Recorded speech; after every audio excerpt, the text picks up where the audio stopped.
Habang naglalakad pa uwi si Pilo, galing sa paaralan, ay nilapitan siya ng kanyang kaibigan. Humahangos ito habang pawis na pawis. Dahil doon, ay napahinto siya at pinakatitigan ang kaibigan. Oh, Gabriel, bakit naman ganyan ang itsura mo? Para ka namang hinahabol ng 10 aswang eh. May masamang balita, Pilo. Ang nanay mo.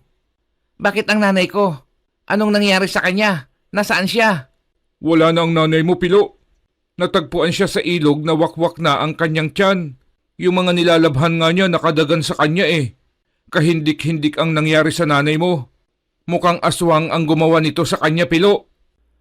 Halos kapusin ng hininga si Pilo dahil sa kanyang narinig mula sa kanyang kaibigan. Pakiramdam niya ay tila binuhusan siya ng napakalamig na tubig. Tila nabibingi na rin ang kanyang mga tainga. Hindi ako naniniwala, Gabriel. Sabihin mo sa akin na hindi yan totoo. Na niloloko mo lang ako. Buhay ang nanay ko. At uuwi siya galing paglalaba. Maniwala ka sa akin, Pilo. Hindi kita niloloko. Bakit ko naman gagawin yun? Nagsasabi ako ng totoo. Nasa puninarya na ang nanay mo. Tumakbo na ng mabilis si Pilo matapos magsalita ni Gabriel. Habang tumatakbo siya, ay wala ring tigil ang pag-agos ng mga luha niya. Hindi niya iniinda ang pagod dahil mas matimbang ang sakit na nararamdaman niya. Ang bata pa niya at hindi pa siya handa na maulila sa ina. Dumiretso siya sa bahay nila dahil umaasa siyang buhay pa talaga ang kanyang ina. Pero ang tiyuhin niya ang naabutan niya roon. Pilo, pamangkin, huwag ka sanang mabibigla ah. Pero yung nanay mo. Totoo po bang patay na si inay? At aswang ang may gawa nun sa kanya? Umiiyak na tanong ni Pilo. Oo, Pilo. Natagpuan na lang siya ng tatay mo sa ilog na wala na itong buhay. Wakwak ang tiyan at wala nang lamang loob. May malaking kagat din siya sa liig at wala na rin siyang dugo. Kaya malakas ang kutob naming lahat na aswang ang pumatay sa kanya. Tama nga po sabi ni Gabriel sa akin, Tiyo. Paano na po ako ngayon? Nawala na si inay. Paano na? Alam kong mahirap ang mawalan ng magulang. Hindi lang mahirap dahil sobrang sakit din. Pero nandito pa naman kami ng tatay mo eh. At ng lolo at lola mo. Hindi ka namin pababayaan, Pilo. Tumalikod na lamang si Pilo sa kanyang tiyuhin at muling lumabas ng bahay. Pagkatapos ay tumingala siya sa langit at paulit-ulit na tinanong ang Diyos kung bakit hinayaan nito na mapahamak ang kanyang ina.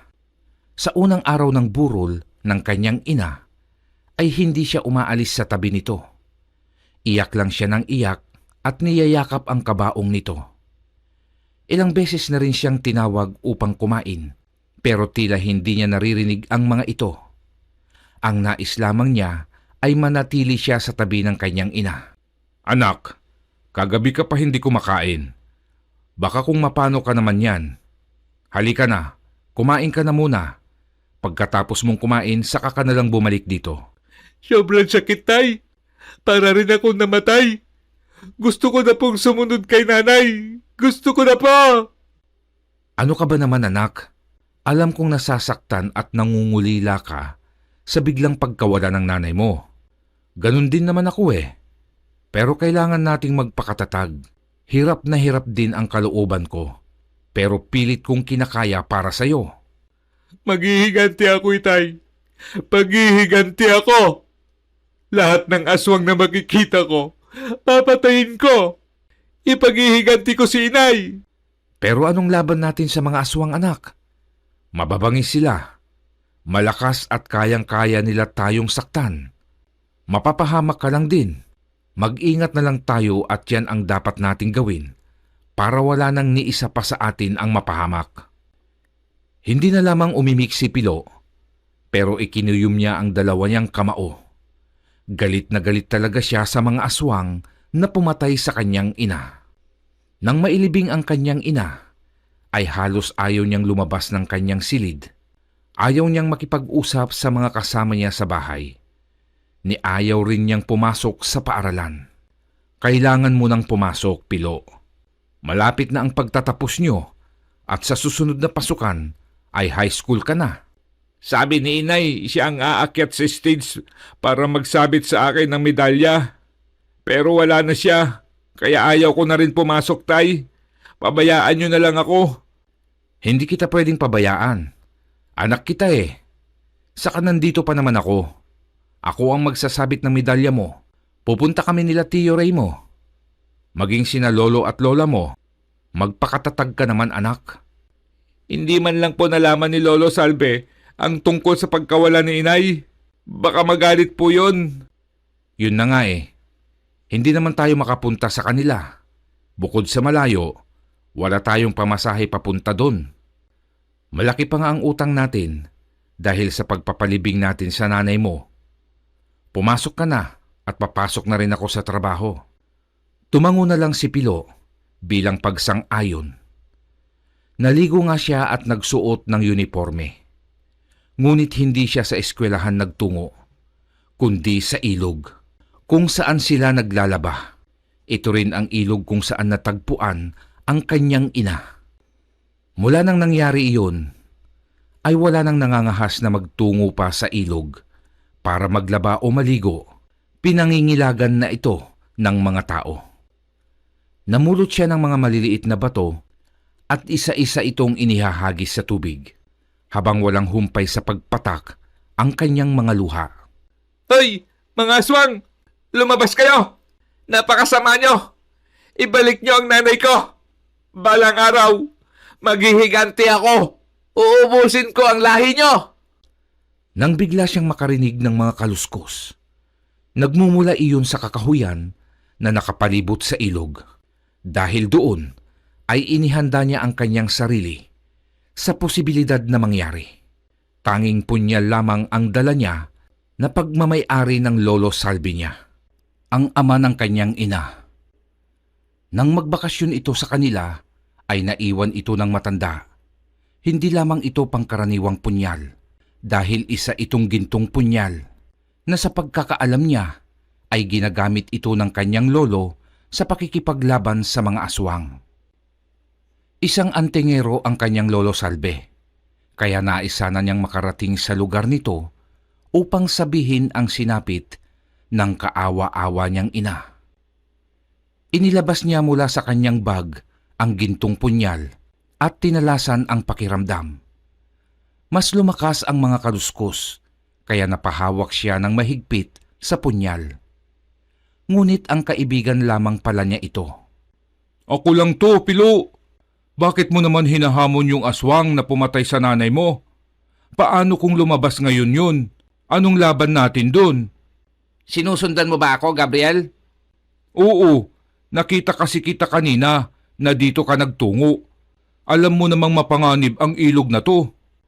Alam mo naman palang mapanganib eh. Bakit ka pa sumunod sa akin dito? Ang mabuti pa, pumasok ka na. Iwan mo na ako. Kaya ko ang sarili ko. Hindi kita iiwan dito. Gusto kitang samahan. Magkaibigan tayo, di ba? At ang magkaibigan, hindi nag-iiwanan. Pero ikaw na ang nagsabi na mapanganib dito dahil sa mga aswang. Kaya umalis ka na. Mas okay na ako na lang ang mapahamak. Mas okay nga yun eh, kasi makakasama ko na si nanay. Kaya alis na. Lalapitan sana niya ang kaibigan, ngunit isang malakas na pag-angil ang narinig nila mula sa loob ng kakahuyan. Hala, ano yun? Mabangis na hayop? Mukhang may tigre dito, Pilo. Sa tingin ko, hindi tigre yun, Gabriel. Baka ito na ang hinihintay ko. Baka ito na ang aswang na pumatay sa nanay ko. Kung aswang nga yan, hindi natin yan kakayanin. Tara na! Umalis na tayo rito. Takbo na! Hindi ako aalis dito. Kung naduduwag ka, umalis ka na at iwan mo na ako. Aswang nga, Pilo! Sigaw ni Gabriel at nang lingunin ito ni Pilo, ay nakita niya kung gaanong nakakatakot ang itsura nito. Mapupula rin ang mga mata at mabalbon ang katawan na nahahawig sa isang gorilya, pero hamak na mas nakakatakot ang itsura nito. Ito na ang hinihintay ko. makakaganti na ako. Tara na kasi, Pilo. Ayoko pang mamatay. Nang bigla nga itong maihi sa salawal. Dahil sa labis na takot, nanginginig din ang katawan nito habang nasa likuran ni Pilo. Unti-unti namang lumalapit sa kanila ang aswang at inilabas nga nito ang mga matutulis na ngipin.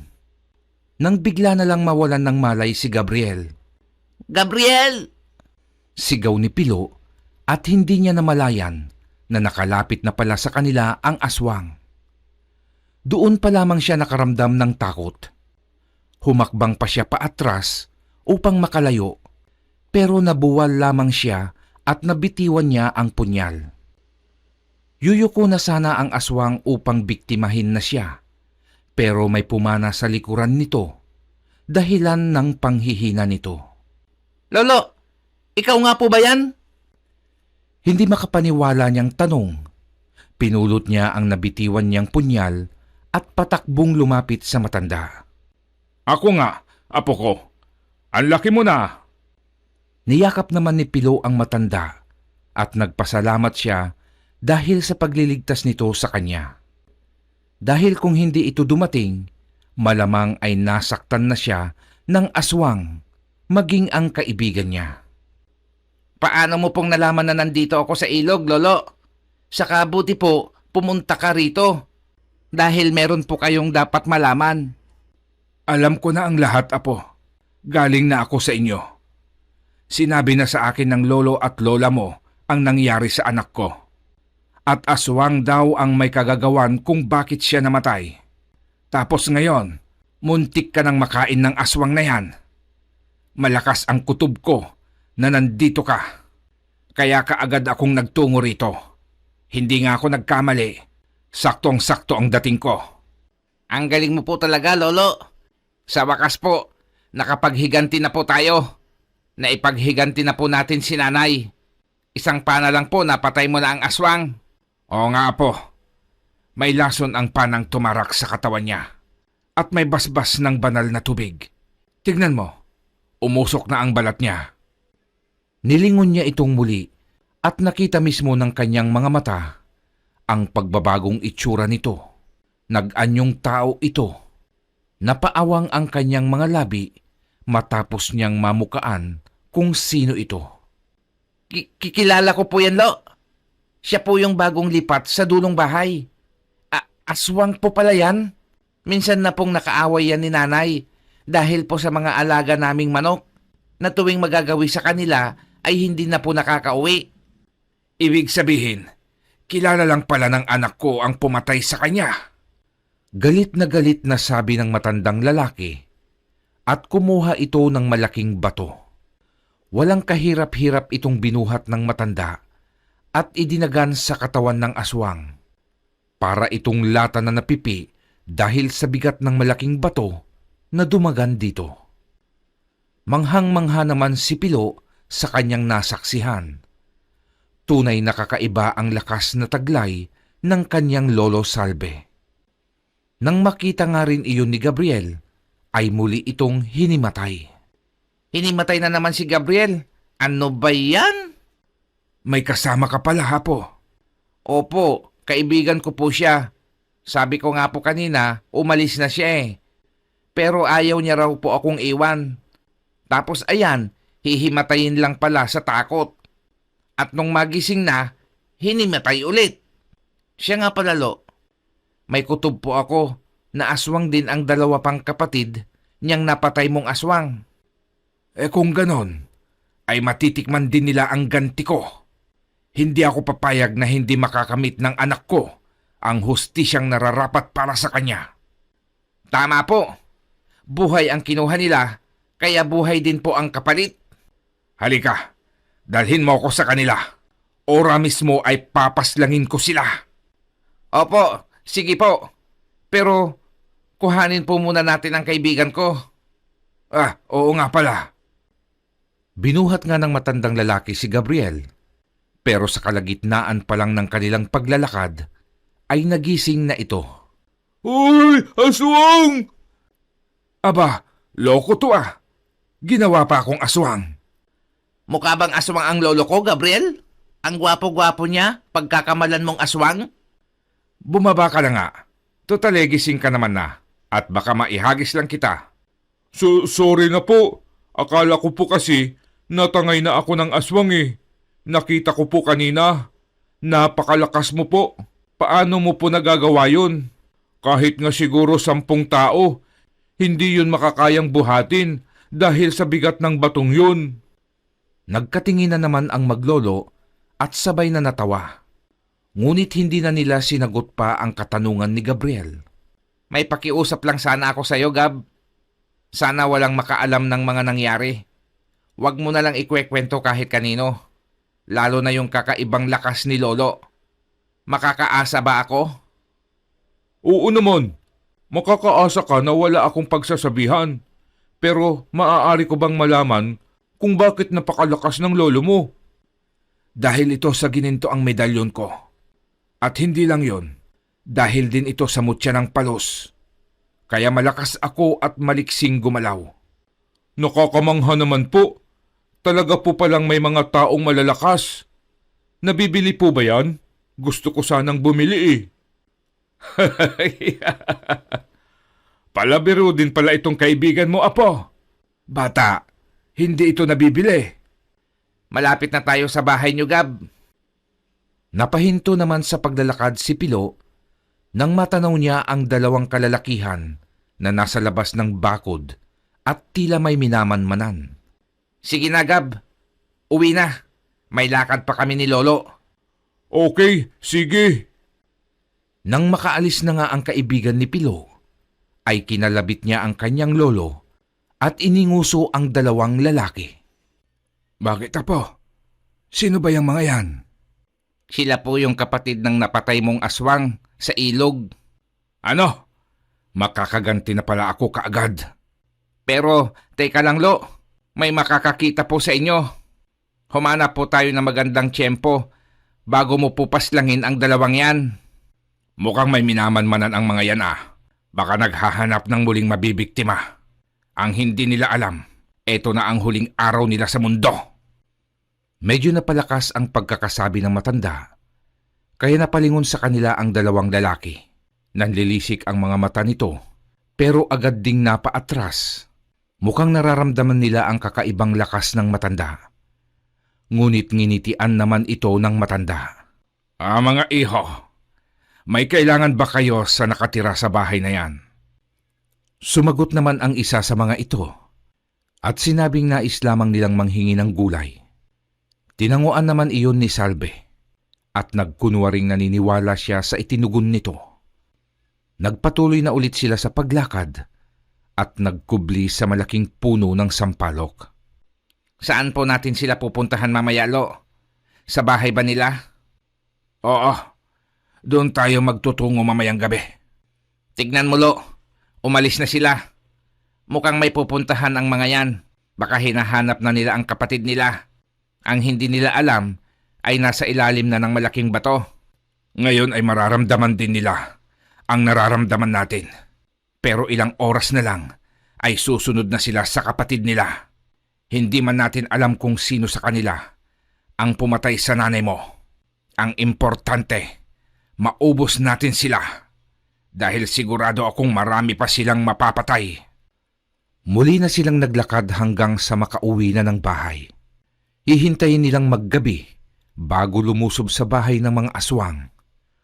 Ngunit ilang oras pa lamang ang lumilipas nang makarinig sila ng mga nagsisigawan sa labas. Napatayo ang mag-abuelo at nagmamadaling lumabas upang malaman nila kung bakit nagkakagulo roon.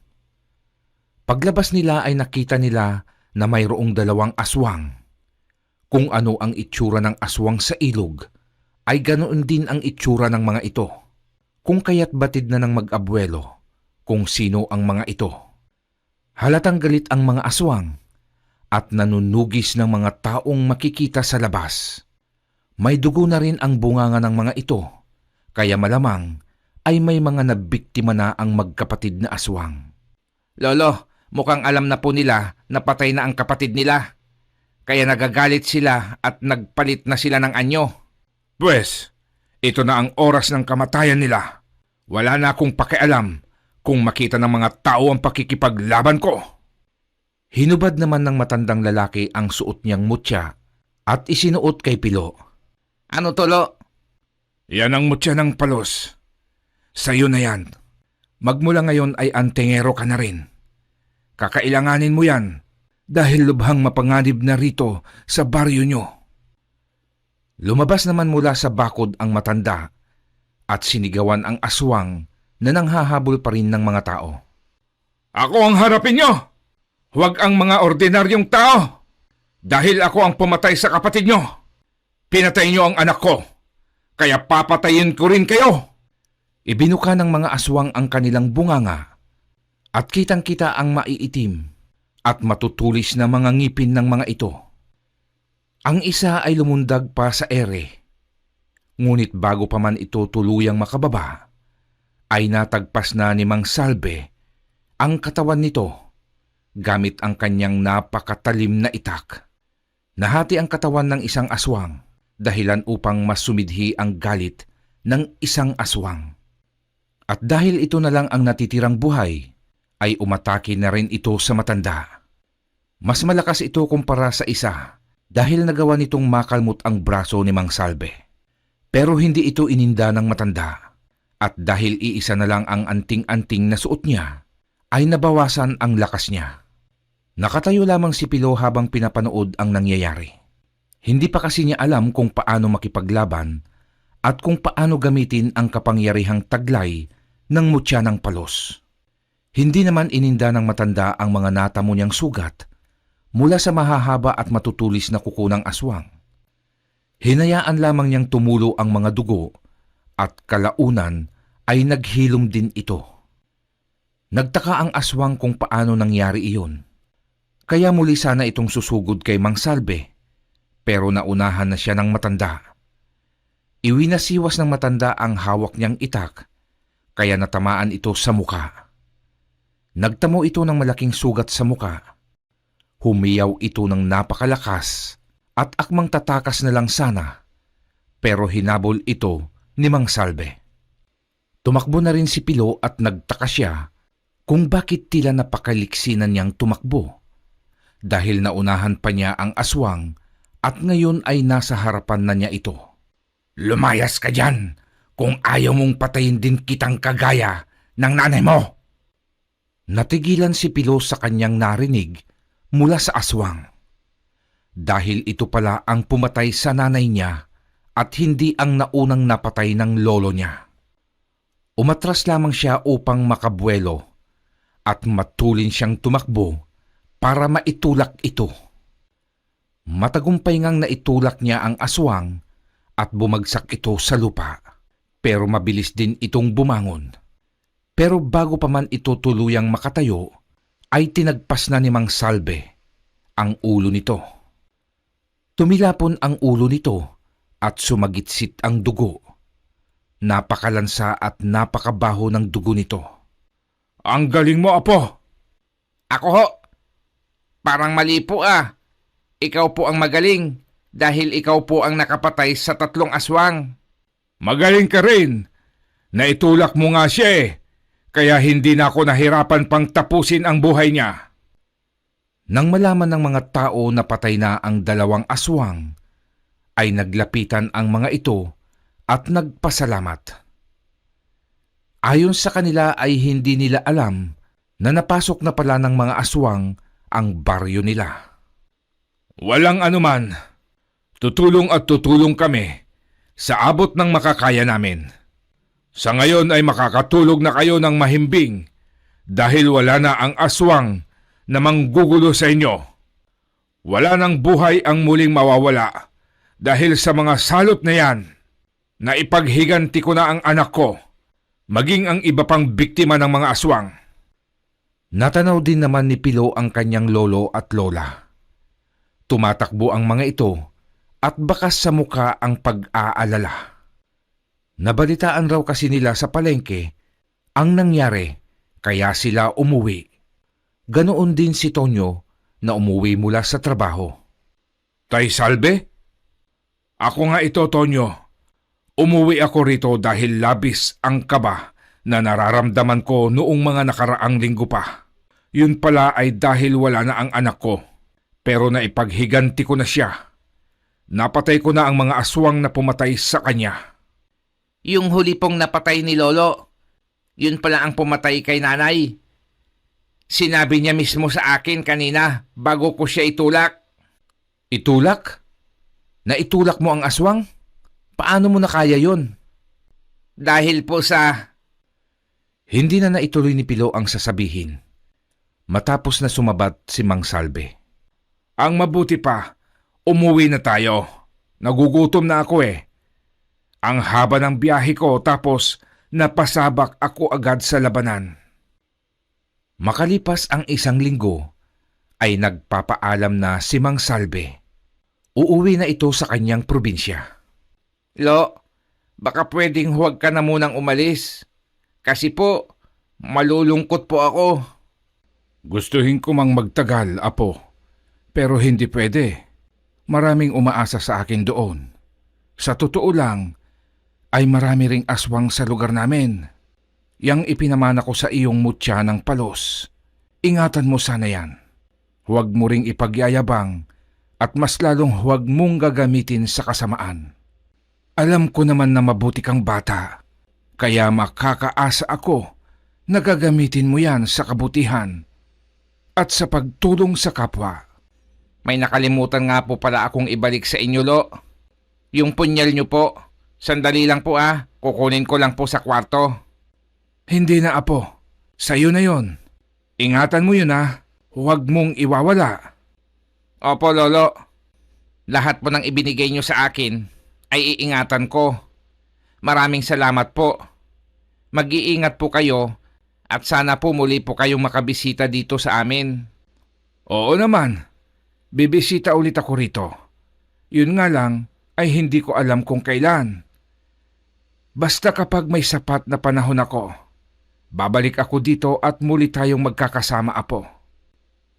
Nang malaman ng mga taga-baryo nila Pilo na aalis na si Mang Salve, ay nagbigay ang mga ito ng mga prutas at gulay na iuuwi ng matanda sa probinsya nito. Nako, maraming salamat sa inyong lahat. Para tuloy akong nag-harvest ng mga prutas at gulay. Sa dami ng mga ito, yung iba, ibibigay ko na lang sa mga pamilyang kagaya kong kapuspalad.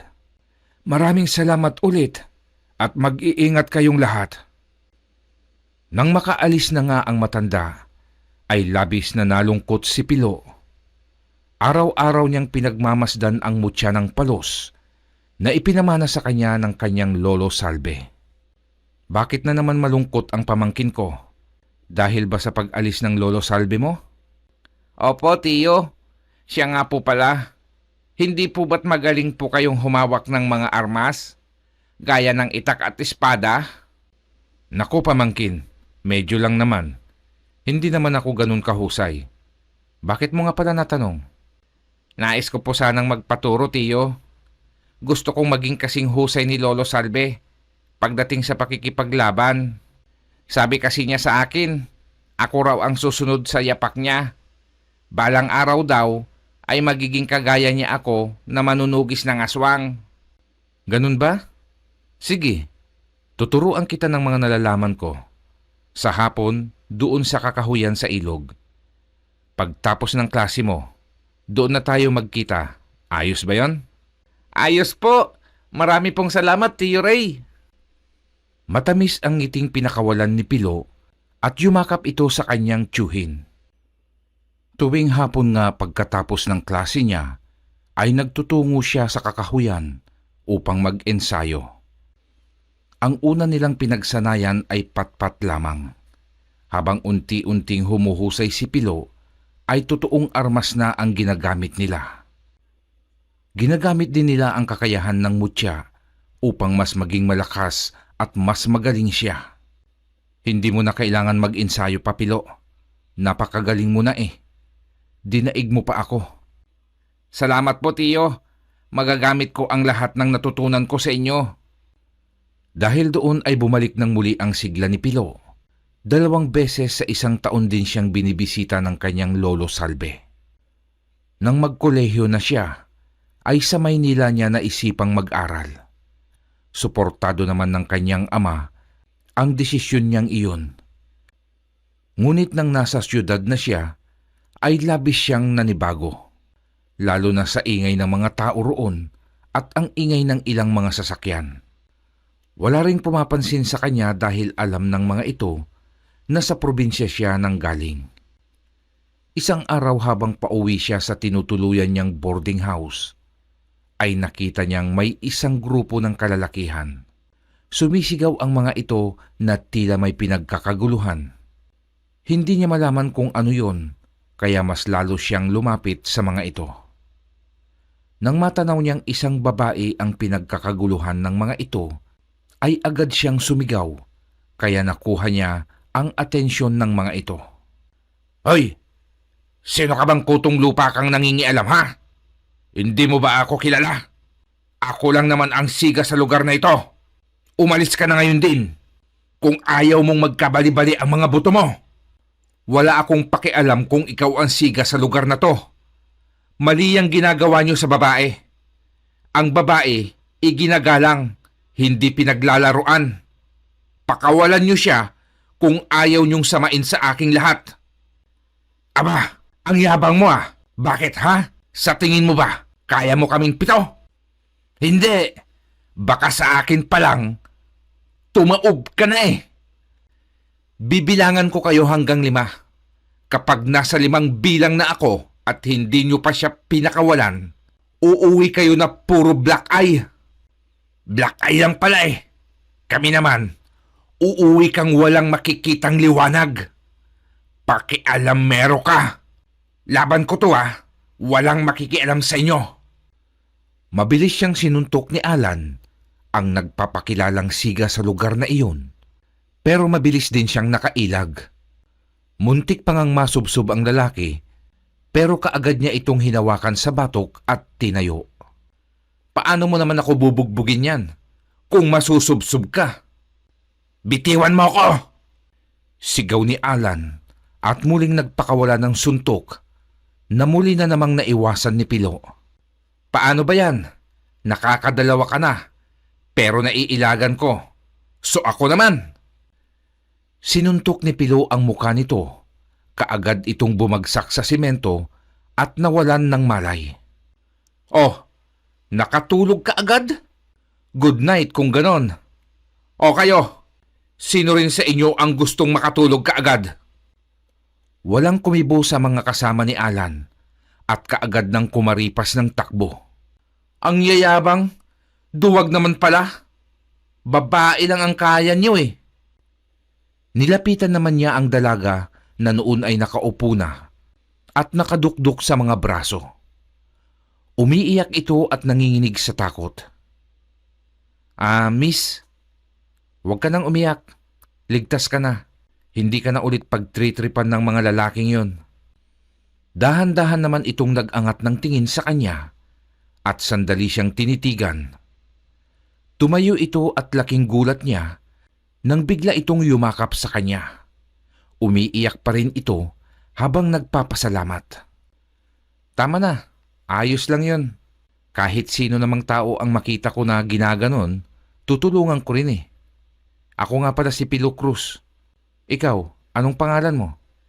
"Lucy naman ang pangalan ko. Maraming salamat talaga ha. Masyado akong natakot kanina. Gusto nila akong sumayaw at maghubad eh." "Loko pala talaga eh. Mga manyak." "Itong nagpakilala sa akin na siga raw siya dito. Dalhin natin sa barangay para malaman nila roon na siga talaga siya." "Ang galing mo naman. Napatulog mo siya sa isang sapak lang. At yung iba, nagtakbuhan na dahil sa takot sa'yo." Nang biglang magising ang lalaking napatulog ni Pilo, takot na takot ito nang makitang wala na ang kanyang mga kasama at ang tanging naroroon na lang ay ang babaeng pinagdidiskitahan nila at si Pilo. Tatakbo na sana ito ng makatayo pero hindi ito hinayaan ng binata na makatakas. Mabilis niya itong dinakma sa batok at kinuha ang magkabilang kamay at ipinunta niya iyon sa likod. Halika rito. Dadalhin kita sa barangay upang magtanda ka. Siga ka dito, di ba? Doon ka magsiga-sigaan ngayon. Hindi na. Hindi na ako uulit. Parang awa mo na. Huwag mo akong dalhin sa barangay. Tatay ko ang barangay captain doon. Paniguradong bugbog ang aabutin ko sa kanya. Nangangako ako na hindi na ako mang-aabuso ng babae. Hindi na namin uulitin tong ginawa namin. Miss, sorry talaga ha. Patawarin mo na ako. Ano, miss? Papatawarin mo ba to?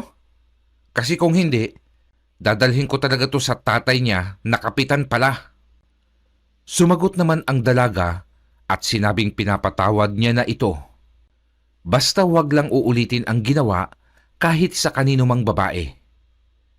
Nangako rin si Alan na hindi na talaga niya uulitin ang nangyari at nagpakilala rin ito sa kanila.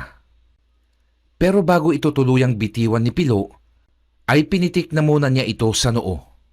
Siguraduhin mo lang natutupad ka sa pangako mo na hindi ka na uulit.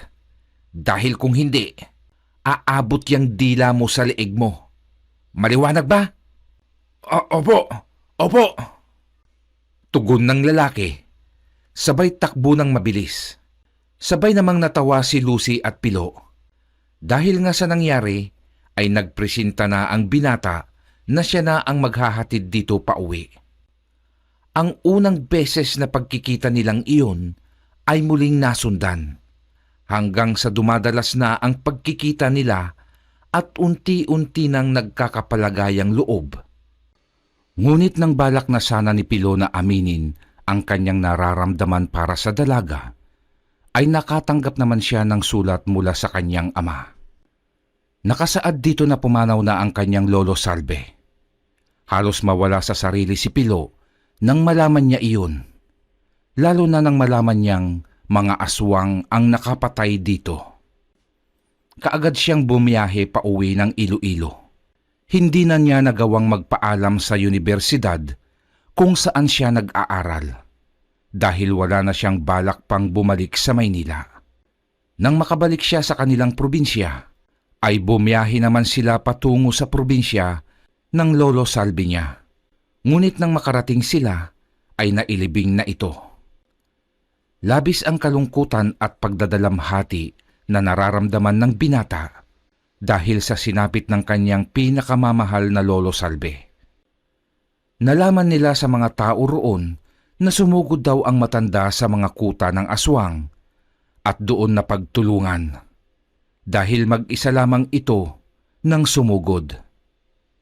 Muling nabuhay ang galit niya sa mga aswang at ang lolo naman niya ngayon ang ipaghihiganti niya. Magmula nga noon, kapag nakakabalita siya na may lugar sa Iloilo na inaatake ng aswang, ay kaagad siyang nagtutungo. Wala siyang pinapalampas kahit anong uri pa ng aswang ang mga ito. Kahit 2 dekada na ang nakakalipas mula nang mawala ang kanyang lolo, ay nagpatuloy pa rin siya sa paghihiganti sa mga aswang. Hindi na mabilang sa mga kamay kung ilang uri ng aswang na ba ang napatay niya mula sa pakikipaglaban niya sa mga ito. Pilo! Pilo! Kailangan ko ang tulong mo! Napabukas ng bintana si Pilo nang marinig niya na may tumatawag sa kanya mula sa labas. Bakit po? Ano pong atin, Mang Alfredo? Ang mahal kong alaga na biktima ng aswang. Pagkagising ko ng umaga, nakita kong wakwak na ang tiyan ng kalabaw ko. Sana matulungan mo akong mahanap ang may gawa nito, Pilo. Ano ho? Pati kalabaw hindi pinapatawad ng aswang? Pero saan po natin hahanapin ang aswang na pumatay sa kalabaw nyo? May kutob akong doon naninirahan yun sa kakahuyan. Kahit suyurin natin ang kakahuyan na yun, gawin natin. Makita lang natin ang aswang na yun. Naiintindihan po kita. Dahil gaya mo noon, napakasama rin ng loob ko sa mga aswang na yan. Dahil sila ang pumatay sa nanay ko, maging sa lolo ko. Kaya sige ho, tutulungan kitang mahanap ang aswang na yon. Maraming salamat, Pilo. Likas talagang matulungin ka sa kapwa. Mamaya na po kayo magpasalamat kapag nahanap na natin ang pumatay sa kalabaw mo. Lintik na mga aswang yan. Hindi pa rin nadadala. Kahit karamihan sa kanila ay napaslang ko na. Sandali lamang ho ah. Kukuha lang ho ako ng gagamitin ko para sa pakikipaglaban sa mga aswang. Mas mainam ang handa tayo. Pagkatango ng matanda ay kaagad ng kinuha ni Pilo ang mga gagamitin niyang armas. Hindi rin niya nakalimutang magdala ng asin. Dala niya ang kanyang bag, ang gintong punyal at ang buntot pagi. Bago siya tuluyang lumabas ng bahay, ay humingi muna siya ng proteksyon mula sa Diyos. At hiniling na sana ay mahanap nila ang kuta ng mga aswang para mapaslang na niya ang mga ito. Tara na ho, anuman ang mangyari, huwag na huwag po kayong lalayo sa akin ha. Pero sigurado po bang sasama ka? O ako na lang mag-isa ang maghahanap sa mga aswang? Gusto kong sumama, Pilo. Gusto kong makita ng dalawang mata ko kung paano mo talunin at paslangin ang mga aswang na responsable sa pagkamatay sa alaga kong kalabaw. Kung gayon, tara na po. Nag-umpisa na nga silang maglakad kahit pa nga hindi nila alam kung saan nila hahanapin ang aswang. Ang haba na ng nalalakad natin. Nakakaramdam na ako ng pagod, Pilo. Sabi ko naman po sa inyo na ako na lang ang maghahanap. Kung gusto nyo po, maiwan ka na muna rito sa ilalim ng puno at ako na ang magpapatuloy sa paghahanap. Ay, ayaw ko naman ah. Paano kung nandito lang yun? Di napahamak ako. Makain pa ako ng aswang. Natawa na lamang si Pilo at muli silang nagpatuloy sa paglalakad. Ngunit panay ang hinto nila dahil hinihingal na ang matanda. Nang muli na sana silang lalakad, ay may natanaw ang matanda na nakakubli sa isang puno na mayabong ang mga dahon. Pilo, may nakakubli sa puno. Nakita ko ang braso niya. Kulubot ang balat. Pero hindi ako tiyak kung aswang ba yun. Ha? Saan po? Inginuso lamang ng matanda ang puno kung saan ito may nakita. Mabilis namang tinungo iyon ni Pilo. Ngunit wala na ito roon. Pagtingala niya ay nasa itaas na ito ng puno. Batid na ni Pilo na aswang nga ito. Isang payat na lalaki. Nakitang-kita ang mga tadyang. Kulubot ang mga balat at matutulis ang mga kuko. Nanlilisik ang mga mata nito na nakatingin sa kanya. Bumaba ka riyang aswang ka! Magtuos tayong dalawa! Pero lumundag lamang ito pababa at mabilis na tumakbo. Pero hinabol niya ito at inilabas ang punyal mula sa loob ng bag, sabay hagis niya rito. At tumuhog naman ito sa likod ng aswang. Kaagad itong nanghina at napaluhod sa lupa. Pero mabilis din itong tumayo at humarap kay Pilo. Hindi mo ako kaya! Wala pang sinuman ang nakakatalo sa akin! Nahihirapang sabi nito at mabilis nang hinugot mula sa likod ang nakatarak na punyal. Tinakbo naman ito ni Pilo, sa kanya ito sinipa palayo. Tumama ang katawan ng aswang sa malaking puno na halos ikabali ng mga buto nito. Hindi pa siya nakontento dahil nilapitan niya itong muli at tinapakan niya ang leeg nito. Nangisay ito ng nangisay at hindi nagtagal ay nalagutan na rin ng hininga. Ito ba ang sinasabi mong hindi kita kaya? Baka gusto mong palabasin ko ang mga laman loob ng kalabaw na kinain mo at pagkatapos ay ihawin naman kita. Nang masiguro niyang patay na nga talaga ito, ay saka lamang niya inalis ang pagkakatapak sa leeg ng aswang at hinanap ang kanyang gintong punyal. Kaagad din naman niya itong nakita at mabilis na pinulot. Napakalakas mo talaga, Pilo. Walang kahirap-hirap na pinatay mo ang aswang na pumatay sa kalabaw ko. Sayang lang at hindi ko siya napag-araro sa bukid ko. Ilag, Mang Alfredo! Sigaw ni Pilo at mabilis na inihagis muli ang hawak na punyal. Nakaagad na tumarak sa muka ng isa pang aswang na aatake sana sa matanda. Aswang na naman? Marami palang aswang dito. Akala ko ay iisa lang. Diyos ko, muntik na ako ron ah. Marami pala kayo rito ha. Ayos yan. Sige, maglabasan na kayong lahat. At nang mapaslang ko na kayo ngayon din. Hindi dapat kayo nabubuhay sa mundong ito dahil mga salot lamang kayo. Akma na sanang aalisin ng aswang ang nakatarak na punyal sa mukha nito nang mabilis na dinukot ni Pilo ang asin mula sa kanyang bulsa at inihagis ito sa aswang. Naghuhumiyaw ito sa labis na sakit at bigla na lamang nagsugat ang katawan nito na tinamaan ng asin at umusok din ito. Hindi ko yan nagamit doon sa isa nang hihinayang ako eh. Pagsasawsawan ko pa sana yan ng santol. Ang dami pa naman doon sa nadaanan namin kanina. Pero hindi bali na, sayo na lang yan. Mas kailangan mo eh. Sa kanya ito nilapitan at sa kanya hinugot ang punyal. Ang lansa at ang baho na nitong punyal ko dahil sa dugo ng mga aswang na to. Namulot siya ng isang tuyong dahon at pinunasan niya ang kanyang punyal. Napakahusay talaga. Maghahanap pa ba tayo ng aswang? Mas mabuting ako na lang po. Maaari na po kayong umuwi. Kita mo nga po oh, hingal na hingal ka na. Kahit ako lang naman yung nakipaglaban. Paano ba naman? Nung sinabi mong umilag ako, bigla mong pinalipad yung punyal mo. Kaya kinabahan ako. Akala ko sa mukha ko na yan tatarak eh. Buti na lang kahit may edad na ako, mabilis pa rin akong umilag. Buti na lang po talaga. Iuuwi na po kita at ako na lang ang mag-isang babalik dito mamaya. O siya, mabuti pa nga. Mukhang inaatake na rin ako ng rayuma eh. Kaya lang, pag uwi ko, malulungkot na naman ako dahil wala na ang kalabaw ko. Saka, iniisip ko, sino ang magiging katuwang ko sa bukid? Wala na. Si Tio Ray po, may kalabaw siya. Ako na po ang bahalang manghiram. Huwag ka na pong mag-alala. Ang importante ay naipaghiganti na natin ang kalabaw mo. Ngunit bigla silang natigilan nang makarinig sila ng babaeng sumisigaw. Paulit-ulit itong sumisigaw ng tulong. Narinig mo rin po ba yon? Abay oo naman. Matalas pa naman ang tenga ko kahit papaano.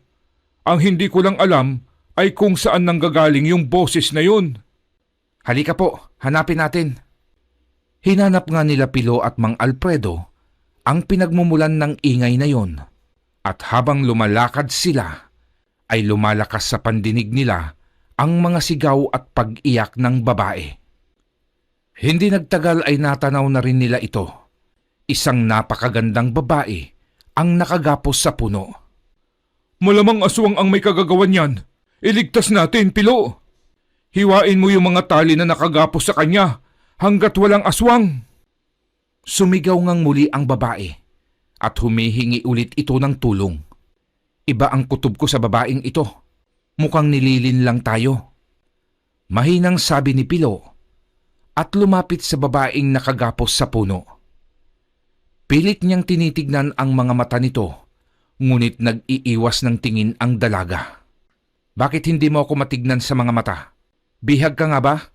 O isa lamang itong patibong? Nang may biglang ang sumulpot na mga aswang sa paligid at tumawa ng malakas ang babaeng nakagapos. Bigla ring nag-iba ang anyo nito. Mula sa napakagandang babae, ngayon ay nakakatakot na ang itsura. Buhaghag na rin ang mahahabang buhok nito at nagkaroon ng mga pangil. Humaba at tumulis na rin ang mga kuko nito at buong lakas na inalis ang gapos mula sa katawan. Pumalibot na sa kanila ang mga aswang. Sabi na nga ba't isa ka ring aswang eh? Sigaw ni Pilo at mas hinigpitan ang pagkakahawak sa punyal. Inilabas din niya ang buntot pagi na nasa bag niya. Akala niyo ba'y natatakot ako sa inyo? Ako ang kinakatakutang antingero dito at hindi na mabilang sa mga kamay ang napas lang kong mga kalahi niyo. Naku po, mukhang ito na ang katapusan natin, Pilo. Napakarami nila. Makakaya mo ba silang lahat? Tama ka. Dapat pala ay hindi na ako sumama kanina. Humawak pa ng mahigpit ang matanda sa laylayan ng damit ni Pilo habang nanginginig ito sa takot. Huwag kang matakot, Mang Alfredo. Parang hindi mo naman ako kilala. Sige, lumapit kayo isa-isa nang maitinola ko kayo. Teka, may tinola bang aswang? Baka adobo. Natawa pa silang dalawa sa ginawang pagbibiro ng matanda. Nang biglang humaba ang buhok ng babae at sinakal nito ang leeg ng matanda. Ipinalupot nito ang buhok sa leeg ng matanda at sabay-sabay na sumugod ang 10 aswang. Pero mabilis kumilos si Pilo. Naputol niya kaagad ang buhok ng aswang na layog. Matapos niyang maputol iyon, ay hinarap naman niya ang mga lalaking aswang at sunod-sunod na ipinaghahampas ang buntot pagi. Maliksing kumilos si Pilo dahil sa kanyang anting-anting na mutya ng palos. Sabay-sabay na umusok ang katawan ng mga aswang na natatamaan niya ng buntot pagi. Ang aswang na layog naman ay mas piniling tumakas dahil wala na itong laban kay Pilo. Pero hindi iyon pinayagan ni Pilo dahil hinabol niya ito at inihagis ang punyal. Sa unang hagis ay naiwasan ito ng aswang. Pero nang muli itong pulutin ni Pilo at muling ihagis, ay hindi na ito nakailag pa. Tumarak ito sa ulo ng aswang, pero kahit ganoon, ay nagpatuloy pa rin ito sa pagtakbo. Patuloy itong sinundan ni Pilo at lumulundag-lundag siya sa puno habang sinusundan ang babaeng aswang na tumatakas. Pero nang maalala niya ang matandang kasama niya, ay muli siyang bumalik doon. Ngunit wala na roon ang matanda. Ang lakas ng kabog ng dibdib niya habang iniikot ang paningin. Mang Alfredo! Nasaan ka? Lintik! Naisahan ako ng mga aswang. Humanda kayong lahat sa akin. Walang pwedeng mawala dahil sa inyo. Hinding-hindi ako papayag. Pilo! Hoy! Nandito ako sa itaas ng puno! Kaagad ngang tumingala si Pilo sa itaas at nakita nga niyang naroon ang matanda. Anong ginagawa niyo riyan? Malamang para iligtas ang sarili. Iniwan mo ako eh. Nung tumakas yung babaeng bruha, tumakas na rin yung mga kasama niya. At ako naman, eto, umakyat dito. Para kayong unggoy dyan, Mang Alfredo. Bumaba ka nga. Paano naman akong bababa? Hindi ako marunong. Anong hindi marunong? Nakaakyat ka nga dyan tapos hindi ka marunong bumaba? Mas madaling umakyat kaysa bumaba. Kaya halika na, tulungan mo akong makababa. Natatawa na lamang si Pilo na umakyat sa puno upang ibaba mula roon ang matanda.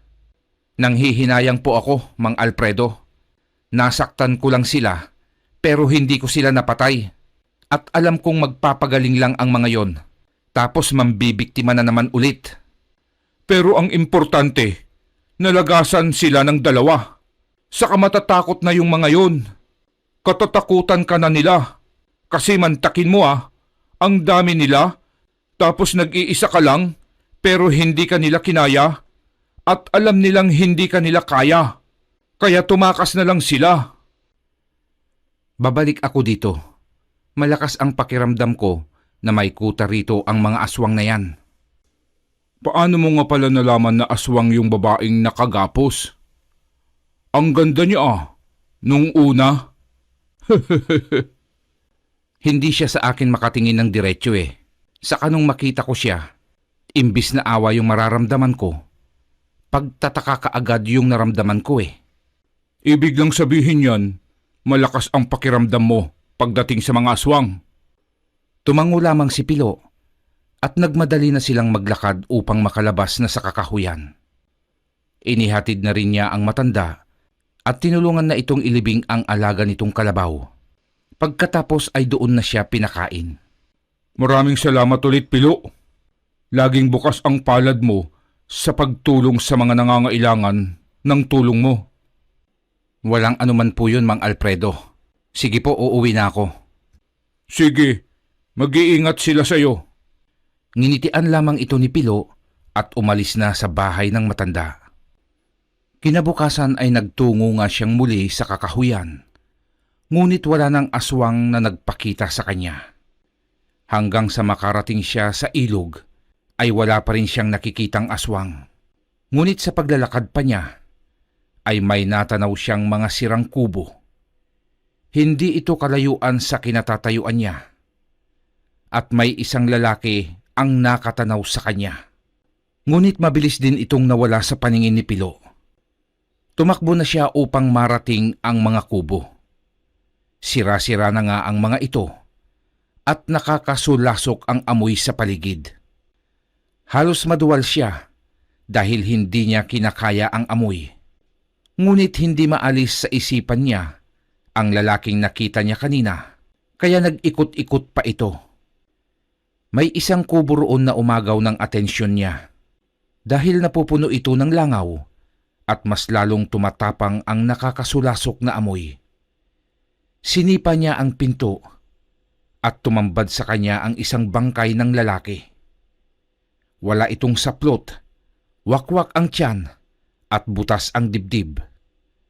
Kaagad din siyang umalis sa harap ng pinto dahil hindi na nga niya kinakaya ang amoy. Pero muli siyang bumalik para mukhaan kung sino ba ang lalaking iyon.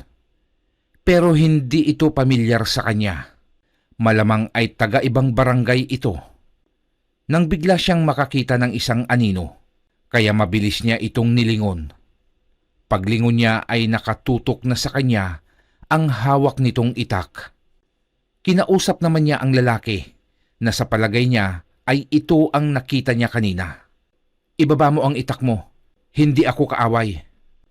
Pero mas lalo lang nitong inilapit sa kanya ang itak at sinabing papatayin siya nito, gaya ng pagpatay niya sa ama nito. Nagtaka naman si Pilo kung sino ang amang tinutukoy ng lalaki.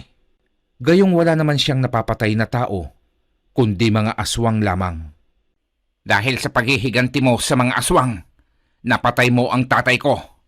Niyanggaw lang nila ang tatay ko.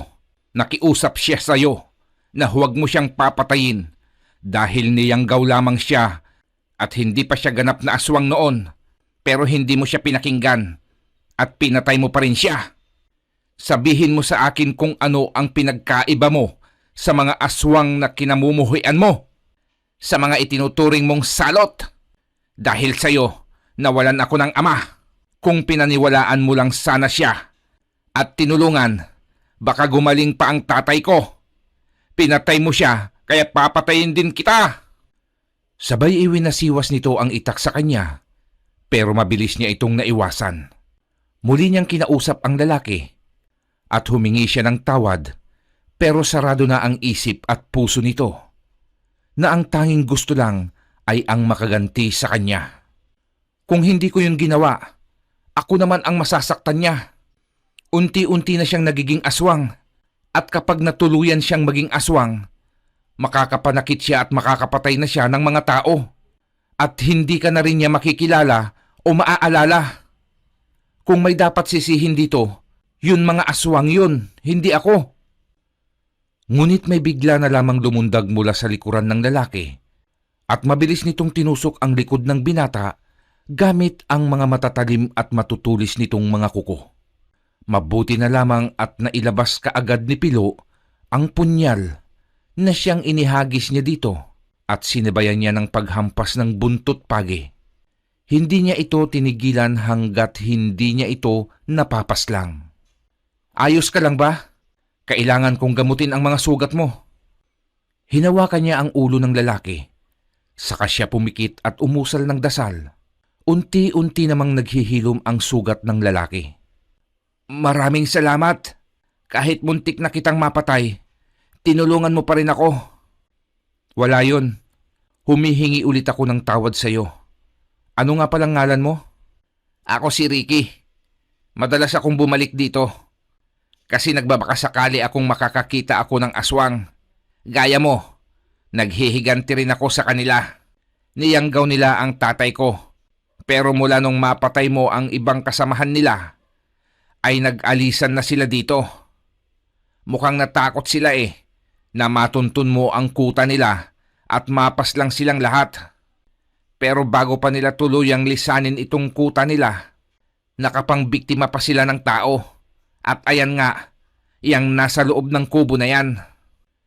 Pero paano mo sila namamanmanan nang hindi ka nila nakikita? Doble ingat lang talaga ang ginagawa ko. Pero minsan, may nakakita sa akin.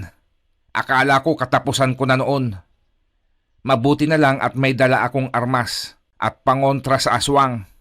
Ang gaan sa pakiramdam dahil kahit papano naipaghiganti ko na ang tatay ko.